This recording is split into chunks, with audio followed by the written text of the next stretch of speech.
What's up YouTube, it's your boy Nash here, welcome back to the channel. Today's Yu-Gi-Oh! News video is going to be insanely interesting because in this video I'm going to be talking about the remaining new cards that are coming out of Lightning Overdrive, including a brand new quick play spell that actually works with Dark World. Yes, it actually works with Dark World. I may have to get this box. Also too, there's been another set that has been that will be delayed. There's so many other things that I'm going to be talking about in this video, so I'm not going to waste any time. Let's get into it. Here's the first part of the remaining new cards off of Lightning Overdrive. So we have another Pendulum monster. We have two other effect monsters and a book. So the book is called Book of Lunar Eclipse. It is a quick play spell that says discard one card, then target two face-up monsters on the field, change them to face-down defense position. Here's the funny thing about this: it works with Dark World because you have to discard a card for cost, and you can pitch Grapha, Dragon Lord of Dark World, to not only flip two of your opponent's monsters down, like say Borlord Savage Dragon, and let's say Red Eyes Dark Dragoon. I believe it is possible, and you can easily just destroy Red Eyes Dark Dragoon with the effects of Grapha, Dragon Lord of Dark World. That's how broken this card is. It is that good. And truth be told, in my Dark World deck, in my new version of it, I actually have one Book of Moon and one Book of Eclipse. But I'm going to probably use Lunar Eclipse instead, just because it's a lot better than these two, in my honest opinion. Next up, we have translation. Oh, we have. Oh, okay, so we have a new one. Another one here. It's pending,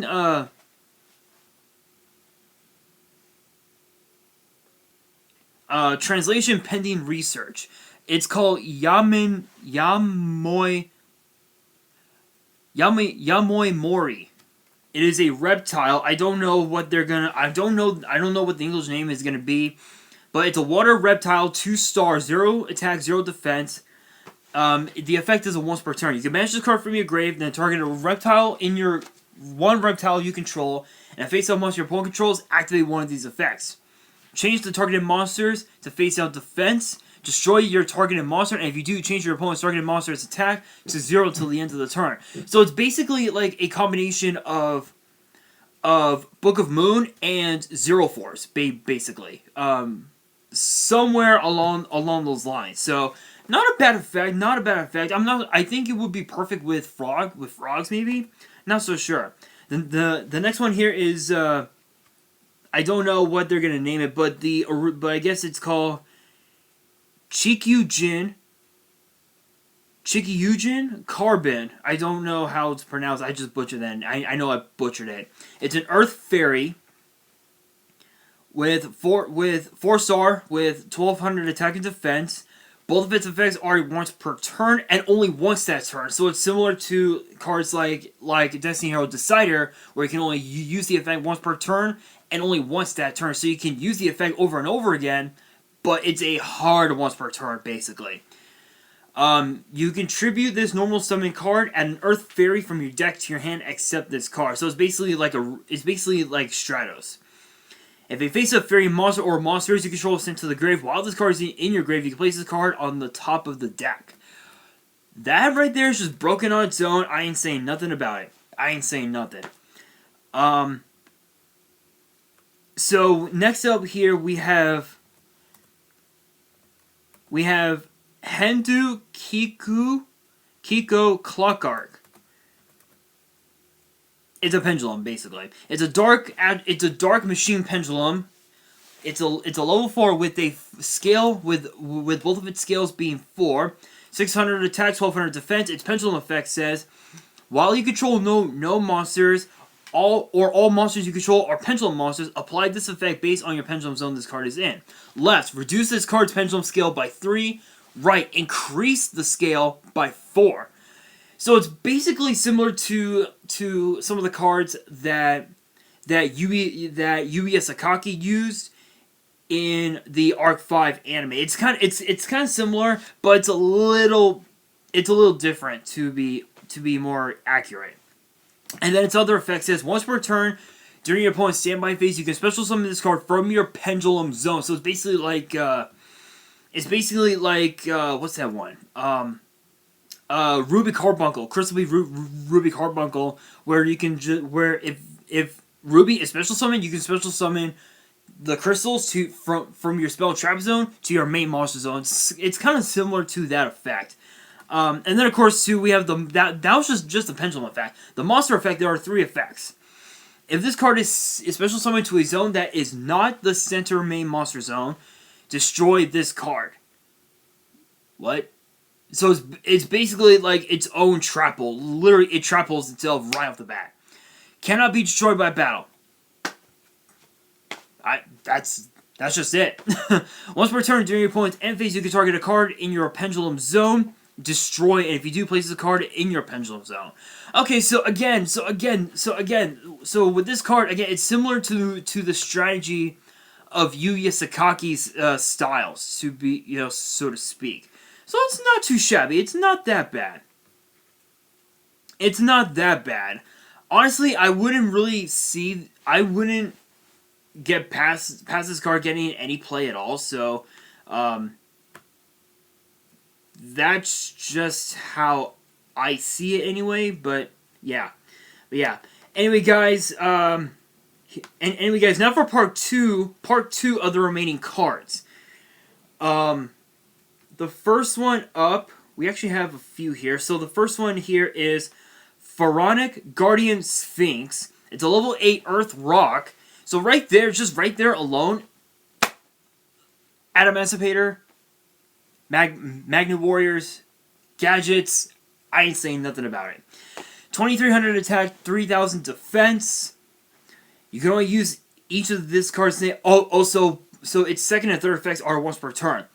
Its first effect says once per turn you can change this card to face down defense. So it's basically its own like Book of Moon. It just Book of Moons itself like right off the bat. Second effect says if this card is flip summoned, shuffle all monsters your opponent controls into the deck. So it's basically like a it's basically a giant Trunade but for monsters, which excuse me. Honestly, it's not too bad. If this card you control is destroyed by an opponent's card, you can special summon a level 5 rock monster from your hand or deck in face down defense. Why? I swear my desk is weird. So yeah, so again, this works really well with decks like Emancipator and even also Magna Warriors. I'm not so sure if it would be that broken, but it could be interesting. Okay, now this is one that I'm actually interested in. This is one I am so interested in. We have another dark fiend monster called Dark Eye Nightmare. It's a 4-star dark fiend, 1700 attack and defense. Its first effect is a once per turn. You can banish up to 3 traps from your grave. Apply this effect depending on the number you banish. So if you banish 1, you draw a card, then place a card in your hand on top of the deck. So with that, it's like a slash draw, so to speak. 2, draw 1 card, plain simple. 3, draw 2 cards, then discard 1 card. Okay, so I think with that, if it's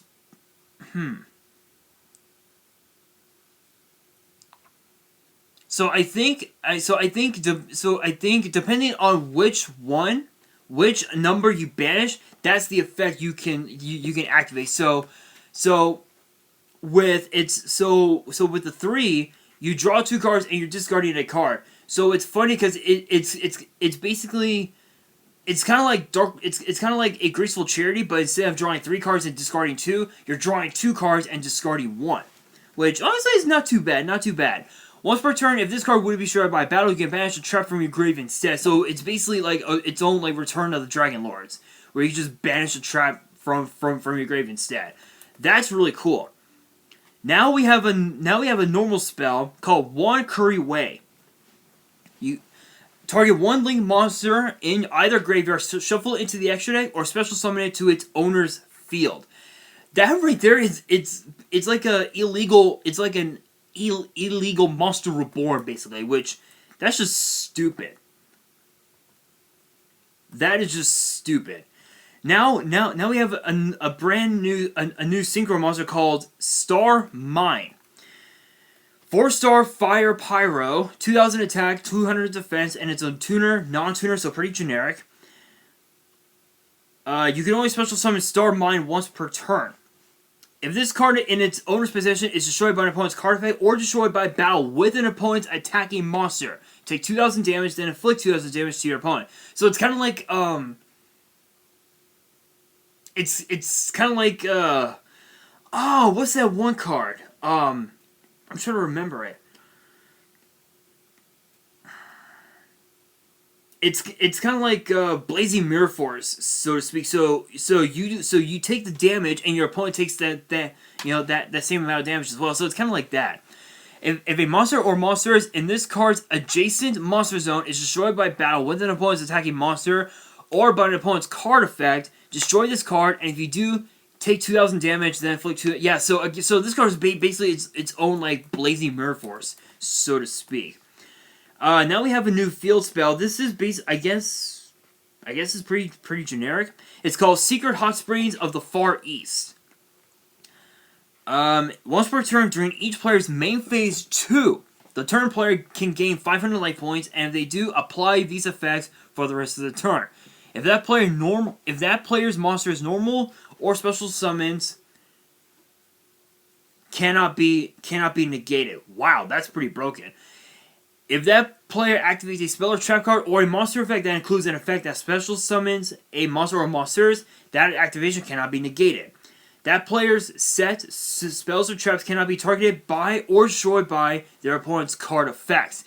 Wow, that's pretty generic. That's a pretty good floodgate. It's a pretty good floodgate because if you play this, your opponent can use the effect and they can just go full combo and try and make a board that your opponent that you can't deal with. That's just broke. That's really good. And the last card, finally, the last card here, again, over the last several weeks, the last couple months, I've been talking a lot about Lightning Overdrive and how good these cards are, and that field spell could be really good. So now we have a new trap card here called Fukubiki. It's a normal trap card, which also too the name means lottery. Basically, the card replaces the Biki draw part with sadness and happiness. Okay, that's pretty cool. Each player shuffles their deck, and if they do, excavate the top cards of their deck and compare their attacks. Treat monsters with question attack, spells, and traps as having 0 attack. If their attacks are not equal, add the card with the higher attack to its owner's hand. And if you do, send the card with the lowest to the grave. If the attacks are equal, place them on the bottom of the deck. So it's like its own it's like their own like Destiny Hero Diamond Dues, so to speak, where you can flip, and if it's the one you need, you can you can send it, you can like use it. Otherwise, it goes to the bottom of the deck. That's what that's what it is basically. So not too shabby. I also want to point out as well, and this has nothing to do with this video, but if you guys are wondering what the main Starlight rare is for Blazing Vortex, it is actually Trishula, Dragon of the Ice Berry, which is an interesting one. Which is an interesting card to add, honestly. Let's see what else we have. What else was I going to bring up?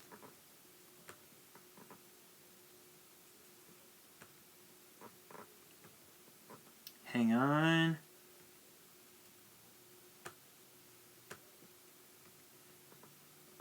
Blazing Vortex. No, I don't have to talk about that. Okay, so we do have a couple of promo cards that I want to talk about in this video. This one, did they reveal the effect? Oh, they did. Okay, so we have Time Thief, Temp Whaler, which is a 4-star Dark Machine, 800 attack, 1400 defense. Both of its effects are once per turn. You contribute this card, then target a monster your opponent controls, banish that monster until the end phase. So it's basically like Life Force Sword, but you have to tribute this card for cost. So it's fairly decent.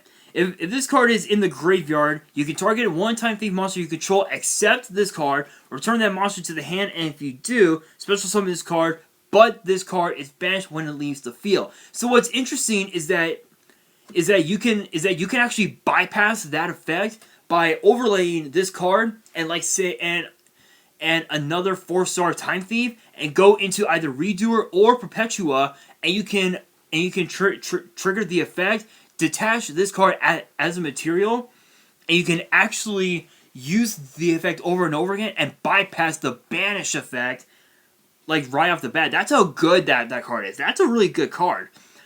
I could definitely see Time Thieves coming back to full power with this card. I could definitely see it.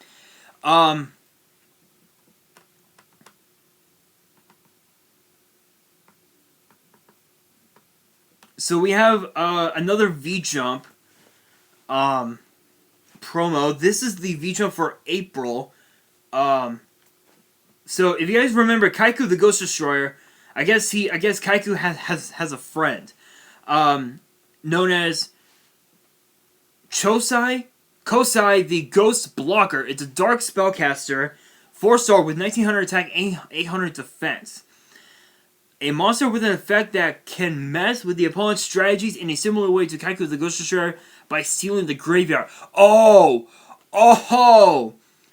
Okay, I think I get... Okay, so Kycoo focuses on banishing monsters from your opponent's graveyard. So I would assume that this card focuses on the spells and traps, I would say. That's a really good effect. That's a really good... That would be a bomb-ass effect. Okay, what is up with the laptop? Come on, you bastard. Okay, so I'm gonna talk about for. Okay, here we go. Finally, I know that Blazing Vortex did get some world premiere cards, but I'm not gonna talk about them just because I already know that we're gonna be getting this set within in the next couple weeks. So I'm not gonna talk about it honestly. But there is one thing that I do want to bring up, and it's the fact that if you guys know the set Ghosts from the Past, it is being delayed. Yes, it is being delayed. No surprise there. It's obviously because of the pandemic. Originally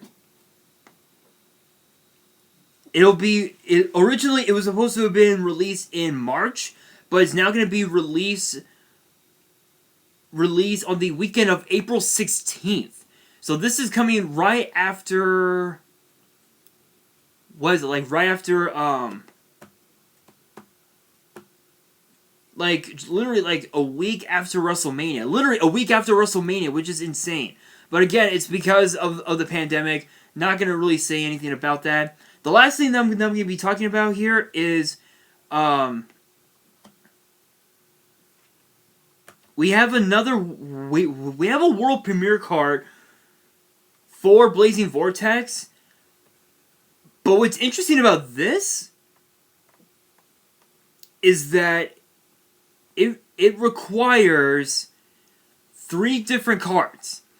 It is...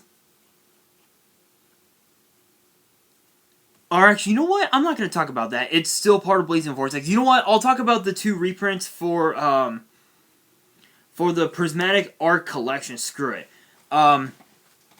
I've already talked about Blazing Vortex a lot. I really don't think I should talk about it in this video, but the 2 reprints that are going to be in the Prismatic Art Collection, we have Bingo Machine Go and Red Eyes Fusion. And Bingo Machine Go, what's funny is that Bingo Machine Go is being reprinted as a secret rare in Legendary Duelist Season 2.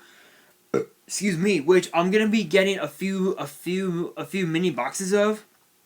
I don't know. I might get the whole display box. I'll have to see. I'll think about that. But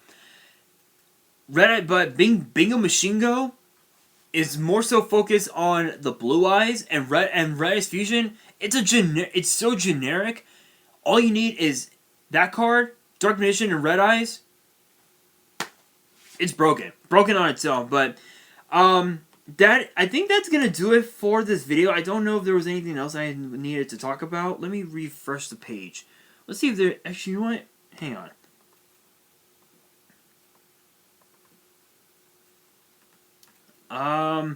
Yeah, I think that's pretty much it. So that is gonna do it for this video. Hopefully you guys enjoyed. If you did, make sure you guys smash that thumbs up button if you guys are new to the channel and you guys want to see more Yu-Gi-Oh news videos, which I'll be doing every Wednesday actually. Make sure you guys hit that subscribe button and hit that notification bell so you guys don't miss out on any new content that comes your way. And be sure to follow me on Twitter and Instagram. All the links will be down in the description. And if you guys have any fan mail that you want to send me and want me to open up on the channel, because 2021, I will be doing fan mail. My address will be at the very top of the description below. And on that, this is your boy Nash, signing out.